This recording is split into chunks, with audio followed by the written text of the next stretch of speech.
Ladies and gentlemen, we are here to review WWE Raw May 29th, 2017. We are Mike and Byron. I also had some kind of Mexican names for us that are eluding me right now. I think it was El Hilo del Taco and El Lobo Grease, but I could be wrong. You're a madman. Anyways, we're here to talk about Raw. Let's start with just kind of general thoughts on the show. Byron, what were your general thoughts on this episode? I was bored of. Well, no, you know what? I can't even say I was bored during most of it because I skipped most of it. That's pretty rousing endorsement. I saw right off the bat that Miz was coming out to do at least 40 or 50 minutes of nonsensical heel by numbers, so I skipped it. Skip. Oh, hey, here's the Hardys versus Shemaro with. So you're basically putting on two pay-per-view matches instead of one pay-per-view match on free TV, and I'm supposed to somehow care about the pay-per-view for some reason after this. So I skipped that. I skipped over the whole Bailey "This Is Your Life" thing, which I've now that was a good call. That was a good call. Yeah, I've come to find out that it's widely regarded as the worst thing ever done on TV since, I don't know, the last thing that was the worst thing done on TV. What else did I skip? We were just about it. You skipped the Rich Swann Noam Dar thing. The Rich Swann. I stayed around to make sure that Noam Dar's wig was going to stay glued to his head, and then kind of skip. What else was there? I don't remember. There was the three-way. There was the main event. I watched the three-way. I watched the main event. I did watch the six-man tag opener match, but that wasn't anything. I thought the mystery segment with Corey Graves was fantastic. What else was there on the match? I think we've got your general thoughts on the show. Yeah, that's not particularly positive. My general attitude of the show was, what else was on there? Basically encapsulates my whole thinking on that one. I was more in favor of this show. I enjoyed the in-ring action. Some of the promo stuff was good. Bailey, "This Is Your Life" was absolutely terrible, and please never do that again. But we'll talk more in depth on that. It barely worked when it was Mick Foley and The Rock. Barely. But it's because Mick Foley and The Rock were involved. Yeah, that's kind of the thing, is just in a general sense here, just blanket statement. If Mick Foley did it and it worked, that does not mean that it can work. Yeah. Like, for example, Mick Foley pulled off interviewing himself and was the most entertaining segment on that Impact episode. Correct. Not everyone can do that. I would actually go as far as to say no one else can do that. All right, let's get the actual breakdown rolling. Okay, so we had the Miz TV segment. You pretty much gave your thoughts on it. Mine pretty much mirror it in the sense that, one, we should not have a 15-minute talk fest to start a show. That's a bad plan. The segment lost me really early. It was the same stuff Miz has been talking about with Ambrose for a long time, because we had them feud on SmackDown already, and now we're basically doing it again, and there's nothing new. I mean, there's one new thing, which is Miz speaking a level of truth about Ambrose not defending the title enough and not being kind of active with it in the storylines, and which I kind of agree with, because there are points when I've forgotten Ambrose is the Intercontinental Champion, which is not great. Like, I'll have a moment where I'm like, who is the Intercontinental Champion? Oh, it's Ambrose, right. I really shouldn't have to think of that hard about it. But anyways. Actually, right now I'm trying to remember who the hell the U.S. champion is. I can't remember. U.S. champion is currently one Kevin Owens. Oh, yeah. Why, though? Face of America. Doesn't make any sense. Yeah, other than his gimmick, that doesn't make any sense for him to have that title right now. Anyway, I think it was really just a device to get him over on SmackDown. Yeah.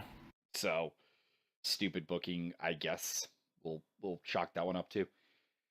It set up the 6-man tag match.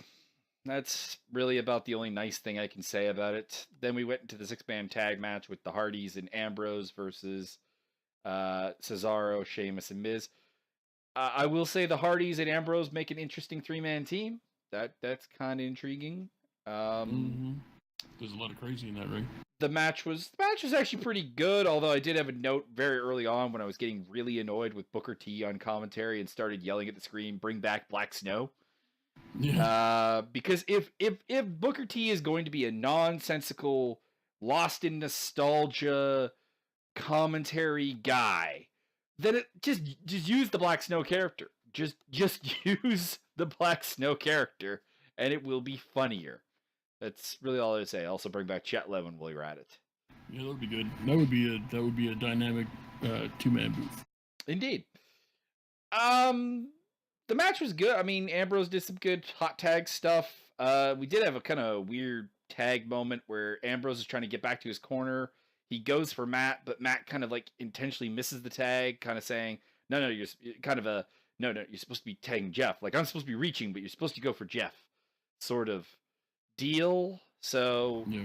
with veterans like that, I would have just had Hardy take the tag, like do a running clothesline or something, then tag Jeff in. Like if the spot was that sensitive to it, which it really wasn't. But the ending starts coming when we have a poetry in motion on Miz, and then a side effect. But Sheamus broke up the pin, and then we had a bit of a one of those I come in, I do something, then someone takes me out, then someone takes him out sort of deal. Basic schmaz. And then the Hardys end up alone with Miz in the ring. Hardy hits a twist of fate, a bad twist of fate, because I think Miz screwed up taking it. He does that a lot. Tag to Jeff Hardy. Jeff Hardy hits the swanton. We get the pin. And we kind of run into this problem where the Hardys have just continuously beaten Cesaro and Sheamus. Now, in this match, I'll give some leeway because the Hardys mostly worked with Miz as opposed to Sheamus and Cesaro. So not a lot was wasted from the pay-per-view, but this is such a poorly built pay-per-view tag match that there's no way Cesaro and Sheamus in a logical sense should win this. That probably means that they're going to win this, and it's going to be stupid. Exactly why they're going to win, because the WWE, and when I say WWE, I mean Vince, doesn't know how.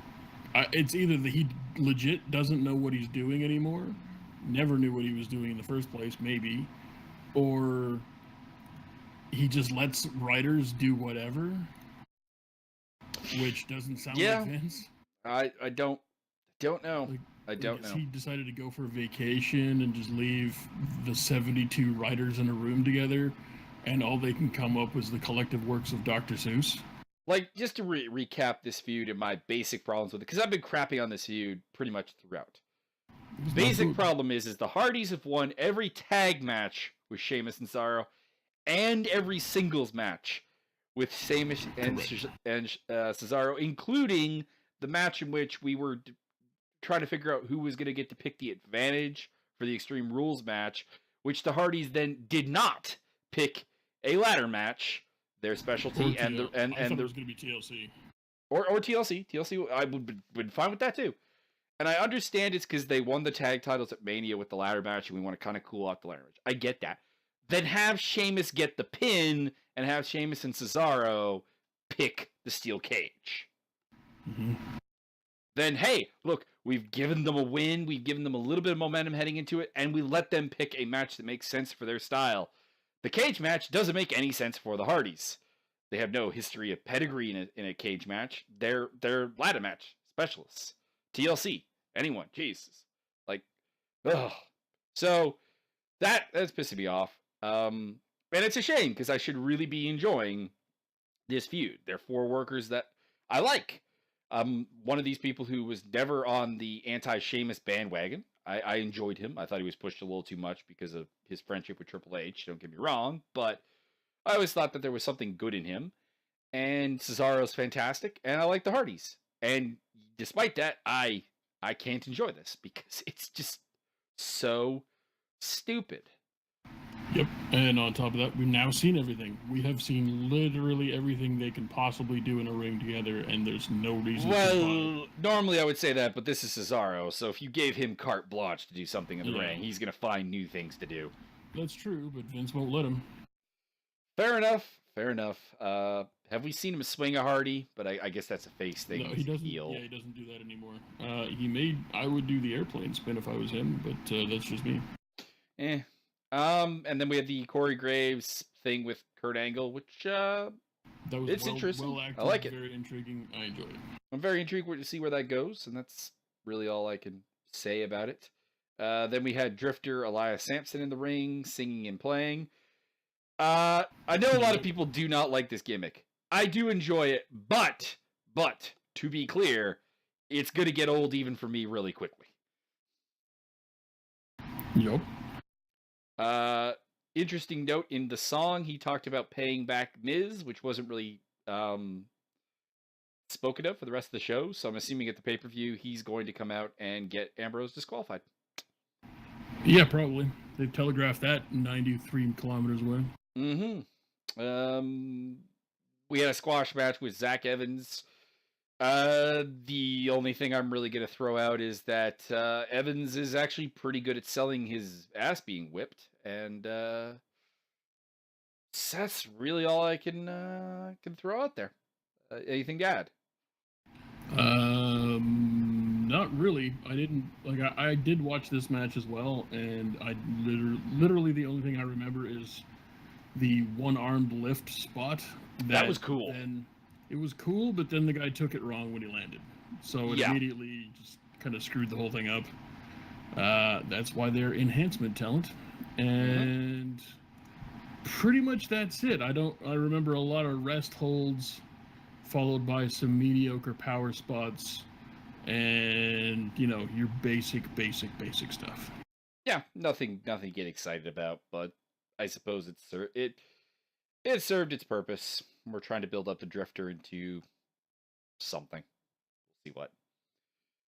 Then we had Joe backstage. Joe cutting a promo is always good, and he was actually talking a lot of sense. He make the unpredictable predictable, talking about how he knows Balor, knows how he can break him again, and then Bray Wyatt cut him off and cut a promo on a TV in a dark room.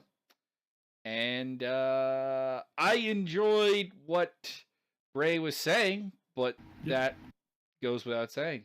Bray Wyatt did a great job. Joe did a great job. That's pretty much it for that segment, I think. Didn't really like that Joe didn't get any kind of rebuttal, anything. Just to kind of take us out. Then we got the three-way, Balor versus Joe versus Bray. This was really good. I enjoyed it. These three guys know how to work, and the sort of uneasy alliance playoff between Bray and Joe was really good. And when we got the eventual, dissolution of that was also good. So I enjoyed it. There was a minor botch, I think, towards the end where Balor is up on the top ring post, and Bray's walking away from him. I think he was supposed to walk towards him to let Balor do a drop kick or something, but that's possible. I thought it was all right. I've seen all of these guys do a lot better in different matches, and I thought it was okay. I didn't have any problems with the match. I don't really remember anything about the match other than it happened, and I wasn't completely bored, so that was about it. The end came with a Bray turning on Joe and hitting him with his sister Abigail. Balor stopped him, hit some drop kicks, then hit a coup de grace, but Joe broke up the pin and threw Balor out and got the 3 count on his own.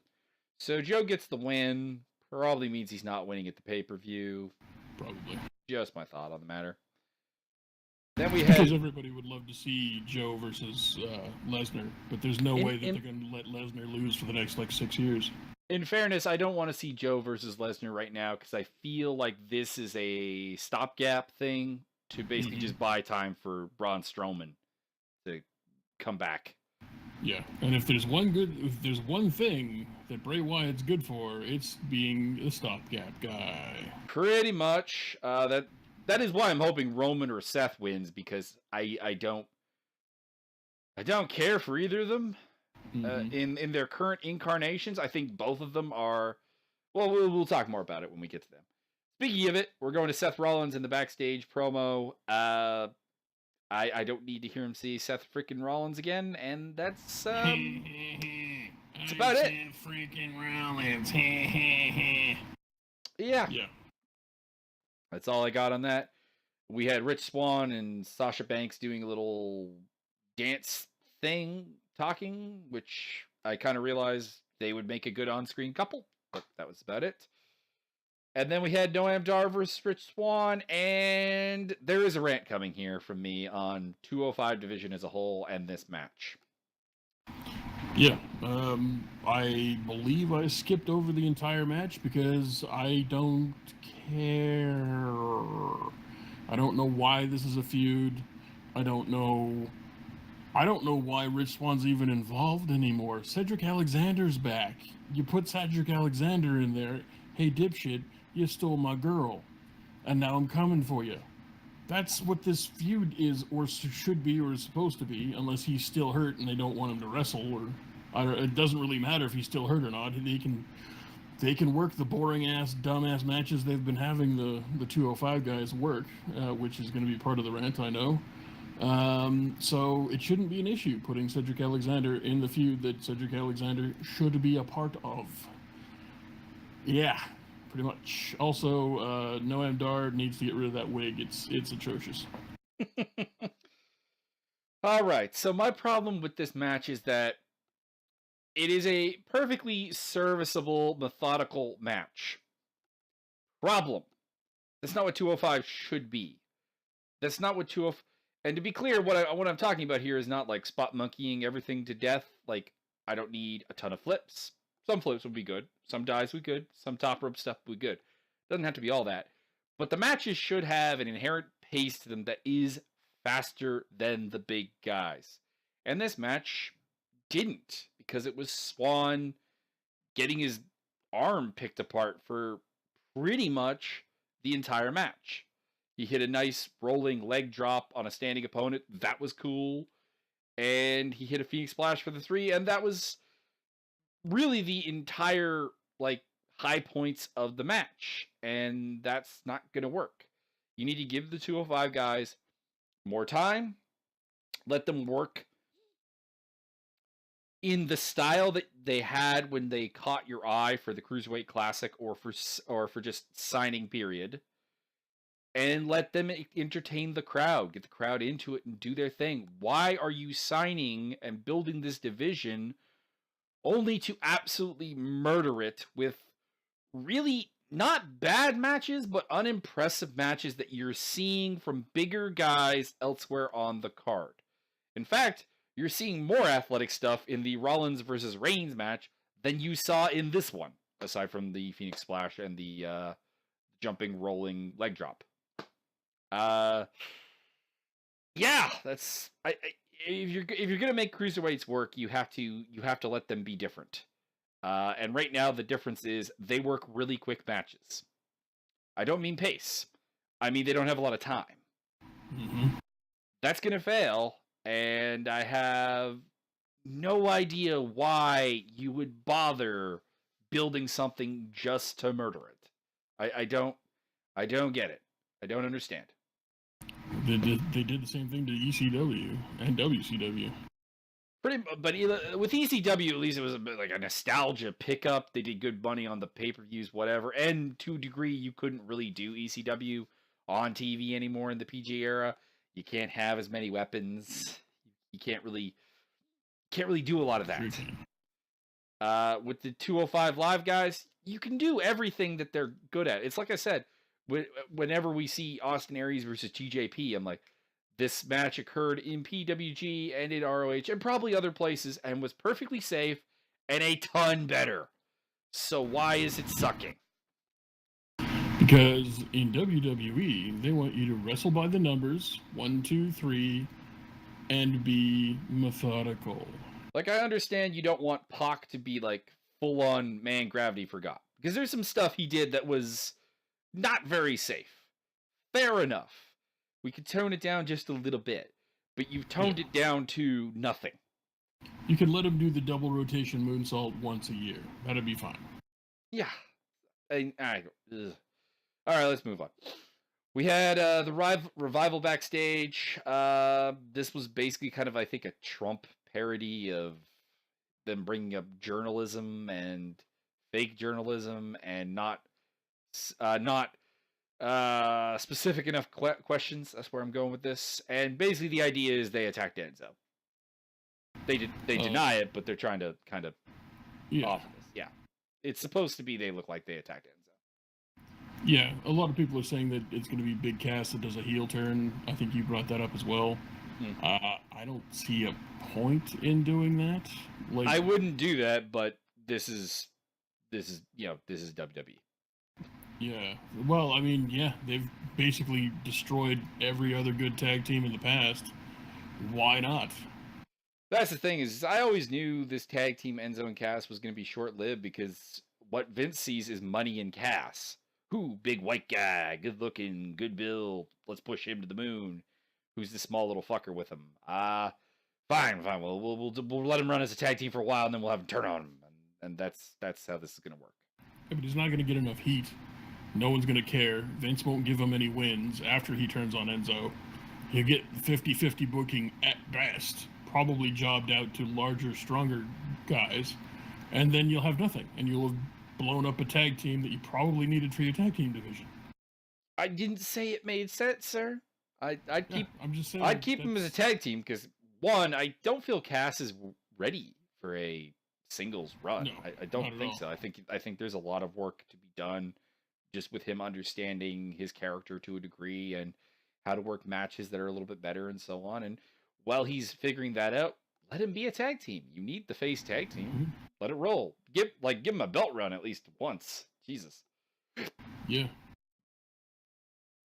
Then we had Corey Graves and Cass's confrontation, I guess. Kind of. You mean Angle? Angle is a good word for it.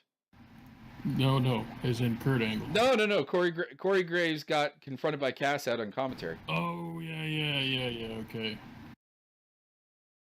I missed, part of that and I couldn't get it to play properly, so I don't even know exactly what happened, but I know what happened. I don't have it in my notes here, but somewhere in this, Enzo also got jumped backstage again. Again? Yeah, he got laid out again this episode. Twice? No, once. Did we talk about him getting laid out already? We literally just had that conversation yet. No, we were talking about the revival and them being blamed for getting him laid out last week. Oh, yeah. Never mind. I thought they'd done that beforehand, but yeah, you're right. And at some point, I don't remember where it was, but I'm assuming it's before this, Enzo got laid out again. Well, it would have been somewhere down the line, because they did. I'm sure that there was a match involved, and then they came back from something, and then they did the spot, and then they did something else. No, I see it. It's after the Bailey "This Is Your Life" package, which we're getting up to. Yeah. So something in addition to the angle with Kurt Angle, we got something with Cass and Corey Graves as well. Indeed. So that could be fun. We had Kalisto versus Titus O'Neil, which was a small man versus big man match, with Kalisto getting almost all the offense and then getting beaten with a tights grab. Yep. That's really it. Yay! Which is not necessarily a bad thing, because I've seen Titus O'Neil in longer matches and it only gets worse. So I thought the finish was just it was a good spot. I understand what they were going for, but it was just poorly done, so bad. Oh yeah, the execution was god awful. Yeah, he went for the wheelbarrow into the roll-up, or went for wheelbarrow into a roll-through, and Titus O'Neil grabbed him to hold him up for the wheelbarrow, and then they just kind of sat there with each other, touching genitals very gently. Very gently. There was a pause.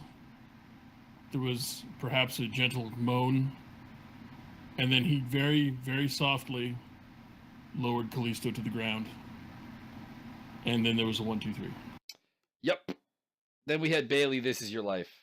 Yeah, I did not watch any of it. This Until I saw that Bailey had got her ass kicked again, and then skipped past the next ridiculous 3 or 4 minute promo segment, and then the next 2 or 3 minute let's film the announcers doing things.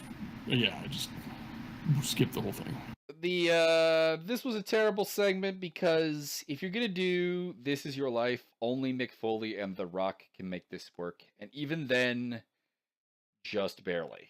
So yeah, I don't remember ever enjoying this, it. People keep bringing it up. Yeah, this needs to go bye. This like Alexa Bliss did everything she could with this segment, and it was just really terrible. Also, there was a bit where like Bailey's deep dark secret was basically that she wanted to stay in instead of going to the mall to watch wrestling. Yeah. I heard about that. At which point you have buried your entire fan base because that's the deep dark secret. Yeah, I heard about that. Apparently, they buried the entirety of the wrestling community.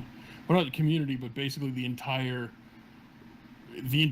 of pro wrestling. They buried the whole thing in one or 2 lines. It was apparently just never has pro wrestling made pro wrestling look this uncool. Yep. Not since Vince McMahon stumbled down to the ring one day and decided to make himself a character. This was worse. Yeah, no, but that was pretty good still. Anyways, apparently Bailey's boyfriend was really only interested in her friend. She needed to go to school with her dad because she didn't want to leave her dad. Fuck, that's awful. It was terrible in every way. Bailey came out, got a little bit of offense in, but then when she went up for the kendo stick, Bliss turned the tables, beat her down, and whacked her with a kendo stick again. So what's going to happen at the pay-per-view is there's going to be a bunch of bullshit. Bailey's going to barely get any offense in at all, period, for the whole match. And then suddenly no-sell everything, grab the kendo stick, maybe get 1 or 2 hits in, and then the match is over. That's probably would not surprise me. It really would not. This is another feud that's been handled really, really poorly with 2 girls who are actually pretty good. Bailey could be a lot of money, and Alexa Bliss makes a very good heel, but yeah, I just they just don't seem to. Again, I've said it a bunch of times already in the podcast that we've done so far. Is they don't know how to book faces. They don't know. They have no idea how to do anything except book a monster heel, and then they immediately throw away the monster heel on some bullshit like, I don't know, Roman Reigns. Oh yeah, we're gonna get to that as well. But they have no idea that faces also need to win. That's why Cass and Enzo aren't the biggest tag team since the New Age Outlaws. Because, well, maybe they are, and I just am not that aware of it. But is push them. Just give them a push. Give them a little push, a little nudge. Just a little nudge. Yeah. Give them like 3 wins in a row. I mean, look what it's done to Fandango and Tyler Breeze. Those guys are over as fuck. And they are great in the ring, and they're great on a promo, and everybody loves them. Hey, look at what... There was this tag team, you might have heard of them, called The New Day. They kind of were big for a little bit. You know why? Because they had some wins. Yeah, I mean, it's not just let them win. You got to handle it right. Case in point, Roman Reigns is mishandling, but we'll get to that. I have things. You can only really enjoy a team for so long until they just are losers. They might still be entertaining, but you don't really give a shit about watching their you don't give a shit about watching their angles or their matches, because you know they're never going to pull it off. Yeah, you know exactly where it's going. That case in point, the Rockers. Anybody remember the Rockers? They were kind of a good tag team. They didn't ever get the titles. I think they got them once for like 6 hours or some shit, or maybe it was like... That is, I believe, the case. Yeah. Everybody loved the Rockers. The Rockers were the biggest tag team for quite a while. And you didn't do anything with them. And eventually, I know there was a lot more going on in that scenario, but eventually that tag team just had to break up because there was nothing else they could do. They were never going to be the top guys. To be honest, a better example would be Jim Cornette when he was burying Kenny King, was talking about why he put the titles on Rhett Titus and Kenny King. And he made pretty much the same point, is that they were facing off with World's Greatest Tag Team, Charlie Haas, Shelton Benjamin. Mm-hmm. And if they lost again, no one was ever going to take them seriously as a threat to do anything. So they put the belts on them. This kind of is basically the same thing, is you can only beat the crap out of something so long before it has no real meaning. Yeah, I mean, at this point, Bayley's just this stupid little girl who, I guess, mistakenly wandered into a wrestling ring one day. That's not what she was a year ago. Not really. You may want to, check your role and just, I don't understand. I don't understand how they don't understand. I just don't get it. Yeah, I'm really confused. Anyways, then we get to Enzo getting beaten down this show. We already covered this, so we'll roll onwards. Yeah, I will say, though, that Enzo taking a headshot or a perceived headshot has amazing sympathy ever since he took that really bad bump and slammed his head into the really stiff ring rope. Yeah. You can imply anything you want to about Enzo taking a headshot, and everybody just goes, "Oh no!" Pretty much, because it's believable that he may have concussed himself just walking around backstage. To be honest, the way that he is so his coordination for a wrestler is so bad. Moving on, we had Austin Aries versus and Jack Gallagher versus TJP and Neville. I'm going to say the same thing I have said every step of the way with this feud. Why on God's green earth are you jeopardizing the pay-per-view match by having Aries work hurt? I want something. I want something to explain it. Anything. I don't understand. I don't know. I skipped this match. I've already seen this match about 7 or 8 times. I didn't care. I don't give a shit anymore. I legitimately, probably this is the match. If I even bothered to tune into the pay-per-view, this is probably the match where I'm just gonna go take a giant dump because I've already seen everything you can do. I will say that the ending of this match actually makes me vaguely interested in the pay-per-view match between the two, because Aries forced Neville to submit.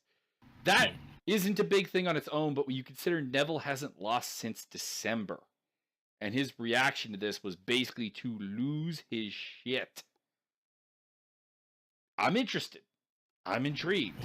Are we gonna get a new Neville that's like really freaking unhinged? Maybe. I'd be down for it. But they'll probably just use that to Aries' event. They have to put the title on Aries. Either that or just fire Aries, because his character will be... There's nothing you can do with him after this. He's lost to the champ every single time. So if he can't beat the champ... I mean, they've been finishes, but yeah. Yeah, but I mean, if you can't beat the champ, and you're not going to put mid-card guys... You're not even going to put mid-card guys on TV, for fuck's sake.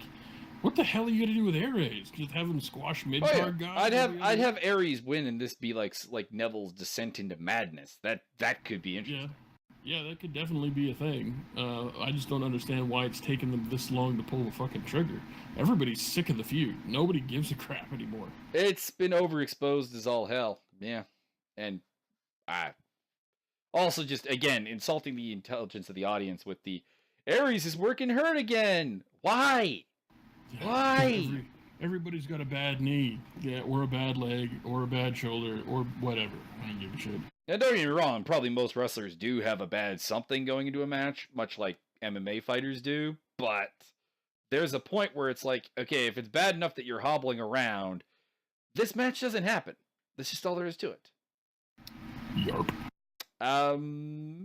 Match itself was good, but again, all played out because they've limited the offensive all four guys to like a very small paint by numbers section of what all four of them could do, because these are four.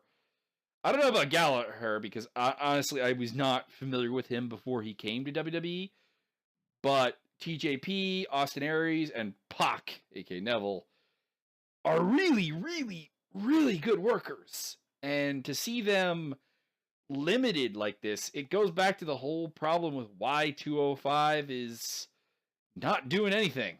And this is why. This match in a nutshell is why, because it didn't appear any different than, for example, the 6-man tag earlier on in the night. It's a little better than that one, but not good. The other thing that I don't like is, going back to the whole everybody's got a kayfabe injury, you're also limiting everybody's offense by having to make them sell. Like, how long did they make Nakamura sell a ridiculously bad, like, stupid knee injury in NXT? Like 6 months or something? I don't think it was 6 months, but it was a long time. He was out for a while because he's got this really bad knee injury, and then he came back and he's like, "Whoa, oh god!" Every single match I watched was him. They'd kick him in the knee one time, and the rest of the match was him just selling the knee injury for an entire match, and that went on for like 2 months. And then he started having matches where maybe 3 or 4 kicks to the knee, and then he'd have to sell the injury. Oh, he's still injured. Oh no. It's like, just wrestle. I don't care. Yeah, it's kind of like there's one of two things to take from that. Either you're telling me that as a fan I'm an idiot because I'm watching this and believing that this guy is, really hurt and being allowed to wrestle and so on, or you're telling me that your company is retarded because they're letting a guy work this hurt for no real apparent reason. In the world where you have a lot of crossover fans with fighting guys, if a guy's really hurt, take him off TV. If it's a storyline injury, give me a climax real quick here, and then take him off TV to heal up the injury. And that's not what they do. Anyways, we got Roman Reigns backstage. Comes off as a heel again. I've said this a couple of times. That's kind of the biggest problem with him as a face, is he comes off as really entitled, which a face should not be. And I mean, the delivery, the intensity, it's good. Like, there's money in Roman Reigns, both as a heel and a face. You just gotta actually write him correctly, and they're not. Then we got Neville backstage. He's just losing it, which, like I said, that could be good stuff. Recap of the Golden Truth breakup, and then we got 2 really good promos. One from Goldust, doing Shattered Dreams Productions, and then we had marked out a little. Then we had R-Truth Productions, and basically this feud has turned into Art House versus Blaxploitation, and I'm fine with it. I am absolutely fine with it. I'm good with all of those things. So, congratulations. So, my God, they managed to do something correct that I have no fault with. This is great. This feud is great. Unfortunately, it's so buried on the undercard, it's not even funny. Yeah, that is true. And they'll probably get like a 3-minute match on the pay-per-view. Or are they going to even be on the pay-per-view? I don't know. I don't think I ever heard anything about them actually being on the pay-per-view. I could be wrong, but... Let's take a whole year to build a feud and then not put them on the pay-per-view. Yeah, and then we got Seth Rollins versus Roman Reigns in the main event, which the first thing I kind of noted is that Booker T was going on about Stevie Ray for a good chunk, and I kept thinking to myself, I'm like, your audience is very young, or WWF loyalists who didn't really see Stevie Ray in WCW. Yeah. So why the hell are you bringing this up? Yeah. So someone, if Booker T is not scripted, script him. If he is scripted, get a better script. This has been kind of a thing lately with them, like the last 3-4 weeks, where it's like every show has like this random nostalgia callback that's like over 20 years old, and I'm like, this is a PG era, people. A good chunk of your audience was not only didn't see what you're referencing, but it was not actually alive. Yeah, I don't. Whatever. Moving on. Good match. For the most part, I had two kind of notes to make, and that is that you get this whole thing where they have to do something to lead to a commercial break.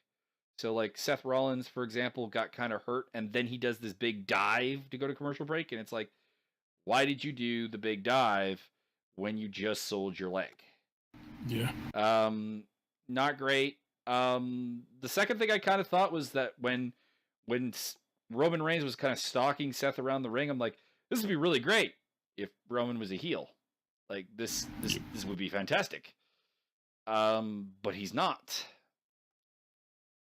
A lot of good, like, seriously speaking, a lot of good stuff. But then we had this spot where they go to the top rope, and Roman's looking for something, maybe a Death Valley driver or something. But he has nothing nothing in his normal repertoire would be part of this. And then he gets sunset rolled through, and then Seth hits him with the running power bomb into the buckle, which he no sells to land a Superman punch.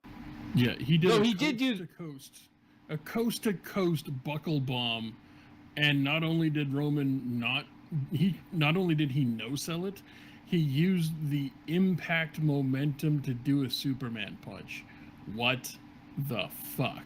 Now, I am going to point out that Japan does things kind of like this a lot with like the delay sell, but never with something like a coast to coast buckle bomb was my problem, because Tyler Black has legitimately injured Sting and Finn Balor with that move, and WWE has acknowledged that on TV. It's not like you have to know backstage stuff to know this. It's acknowledged on TV that he has injured two superstars with that move, to the point where he doesn't really do it anymore. Like I can't recall the last buckle bomb he particularly did.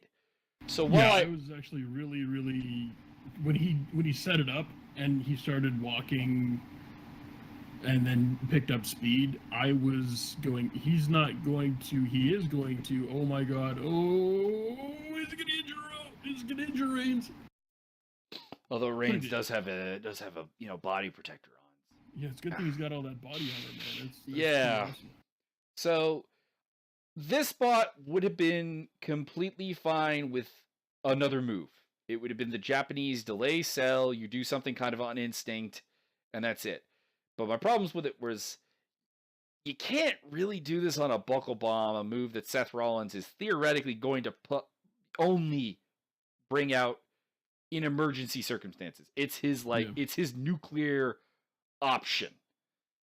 And two, I don't like the delay sell after a Superman punch. Like a punch, sure, lariat, sure, something like that. But the Superman punch, that's just that shouldn't be literally the thing he threw in there. I didn't like it. It's a garbage punch. Like, he throws it so bad. Yeah, I mean, Dave Meltzer was okay with it, and if you're okay with it, then that's perfectly fine. This is not like a you must dislike this to like wrestling. But for me, as much as I don't mind the instinct response and then the sell, I do like, that's fine. Just the whole combination of stuff here was not good. Although it did look cool, so I'll do that. Roman Reigns went for the Superman running around the ring outside and ended up getting smashed into the stairs, so that was good. Seth hits a blockbuster for a near fall, and then a frog splash for a near fall, where he again had to sell that, oh, my ribs are so hurt. Then why did you do the frog splash, you moron? It's not like you're Rob Van Dam or Eddie Guerrero, and that's like been a signature finish of yours. It really hasn't been. Like, you do it, but it's not your go-to. And anyways, we get the delay. Again, we get the face being stupid, where Seth's like getting ready to do something. He's looking for a Phoenix Splash on Roman, but he's kind of like playing to the crowd stuff, and then he misses horribly, and then we end up with the spear for the 3 from Roman Reigns, where again, Roman Reigns gets to kick out of like multiple massive moves and kind of no sell a buckle bomb, and he hits his big move and the match is over. And this is why we don't like Roman Reigns and the way he's booked. Yep. Oh yeah. That's kind of the thing, is like, it's not a Roman thing. It's not. I like Roman Reigns. I think he has a good look. I think he is a lot of money. I think for a big man, he's athletic and works pretty well. And his psychology actually isn't half bad. Whether that's him being handheld by an agent or whatever. But either way, I don't care. He's capable of putting together a very good match with a number of different people. We've seen it with AJ Styles. We've seen it with Kevin Owens. We've seen it with John Cena. John Cena. He can have really good matches and get over. But number 1, chest protector needs to go. Number 2, he needs to stop acting like an entitled little bitch if he's going to be a face. If he's going to be a heel, continue. But he's your face. And he needs to start, frankly, selling stuff. He needs to be hurtable. No one really likes a hero that can't be hurt. It's kind of the Superman doesn't make money at the box office. Well, yeah, and even Superman, they invent ways to hurt him, like they have to, but stupid. But like, this is the thing, is like, there's a statement I heard from, honestly can't remember where I picked it up, but it was, you cannot be brave if you do not know fear. And with Roman Reigns, it's, you cannot be heroic and overcoming if there's nothing that ever is a danger for you to fail on. And that's how he's booked. It takes being like flipped over in a ambulance to really do anything to Roman Reigns. And that only lasted like half an episode anyway. Yeah, and then he was back and like, I'm just a little taped up and whatever. It's like, he's got shattered ribs and they had to remove several organs, and he's oh my god, he's in such terrible shape, and he just shows up for the main event. Yeah, and again, none of it is his fault. This is how he's booked, and how did you notice that it goes back to all the tape and stuff? Yeah, well, he was healed basically. Like that was the thing. He's healed. The power of Vince has healed you. Pretty much, the power of Vince will heal you, heals your wounds, and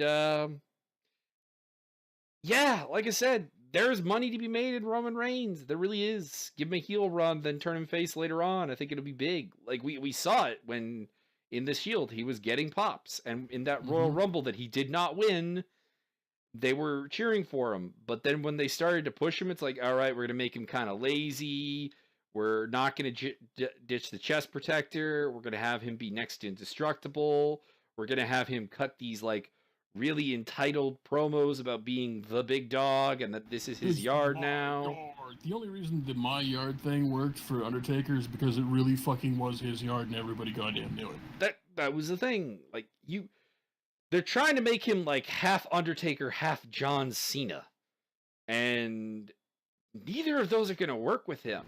Correct. In fact, I don't think you could ever make, like, think about the top guys of the business for a moment. And then who came after them? Hulk Hogan wasn't a lot like Bret Hart or Shawn Michaels. Really. I mean, they were smaller guys, higher work rate, etc. They were not Hulk Hogan.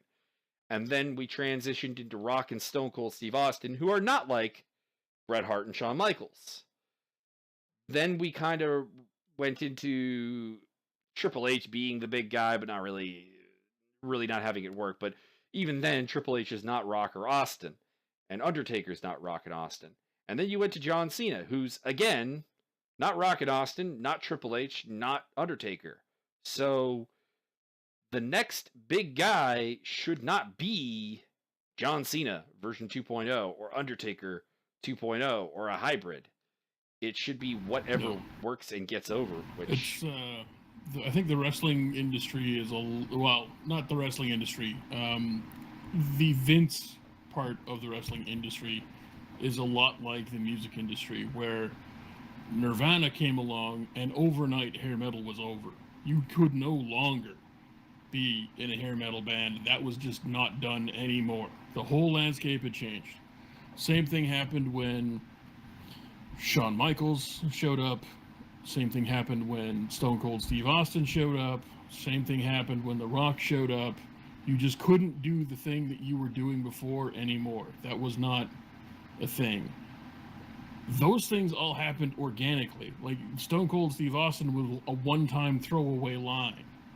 The Rock was an organic process over a number of years. After him being failed to be pushed, and largely the manner that we're having Roman get pushed. It's the problem is that Vince thinks that he created these guys. And Vince had very little to do with actually creating any of the absolute top stars other than The Undertaker. The Undertaker was a very protected, long-running gimmick that worked extremely well. Case in point, the streak. Yeah, and then he fucked that up too, because no one cares. No one cares that Brock Lesnar got a win. No one cares that Roman Reigns got a win. They just care that The Undertaker had losses. That's not the same. It's not the same as getting a win. It's because if you think about those two things for a moment, Lesnar beating Undertaker was completely unrequired. Lesnar needs nothing to prove that he's a badass. Exactly. He has this piece of hardware called a UFC Heavyweight Championship and an NCAA Division I Heavyweight Wrestling Championship. He needs nothing in the WWE to prove that he's a badass. Never required. If you want another example, think of Ken Shamrock, who never had the WWE belt, but was, when Shamrock came out, oh shit, things are going to go down. If he locks that heel hook on you, you're going to, be in incredible pain because he was a legit fighter. Mm-hmm. Same with Lesnar. You didn't need to beat Undertaker's streak with Lesnar. It was a waste of the streak. I was always for, at some point, Undertaker losing the streak. But it should have been to a younger guy who was hot with the crowd or very anti-hot, like, super heel with the crowd. Yeah. And then you could do that and build him. You didn't build anything with Lesnar. Nothing. Lesnar's, you can't see me because I'm not on cam, but Lesnar's, up above my head. He can't get any higher. He's there. He's just bumping into a ceiling of like, there is no more room for more badass. Yeah. And then you had Roman Reigns beat him, which again was the problem with. If Reigns had gone heel, then that could have been interesting, but he stayed a face. And yeah, that was the perfect time to be the biggest heel in the industry, bar none. Oh yeah, probably the biggest heel of all time. Quite possibly. If you do it right. I mean, if you've got Triple H in the back coaching you on how to be the top heel, and you've just beaten The Undertaker at WrestleMania when nobody wants that to happen, you are now the biggest heel of all time. But they're so dumb and so arrogant that they think that this is going to be good for his face heat. Like I said it when we did the prediction, his career effectively at this juncture is over. I don't know how you recover him at this point. I don't know. He's just been mismanaged this whole time. Ever since the Shield broke up, he's been. They don't know how to make the fans respond positively to him because they're not letting it be organic. Daniel Bryan got over organically. CM Punk got over organically. Yeah, and then they fucked that up. I think it was Raven gave Jericho tips. Maybe it wasn't Raven. I can't remember. Somebody told him they watched him in WCW and he was great. But the problem is that he didn't, when he got done like doing his shtick on mic, then the face would come back and bury him, and then he would just act like he didn't care, and it didn't affect him. So nobody really got on board with Jericho until he started acting all like he started getting angry, and he threw. Who was it? Malenko would come back at him, and he would throw like a temper tantrum, and then people would get like all over his case. Oh yeah, there's nothing greater than seeing a spoiled child to a degree get his beaten, and that was pretty much when I started getting on the Jericho train. I'm like, I want to see you get your ass kicked. I will pay money to see you get your ass kicked. And with Roman Reigns, there's none of that. I would pay money to see Roman Reigns get his ass kicked. I just know he's not going to get his ass kicked. So You why just am know I going to that pay? eventually he's gonna be.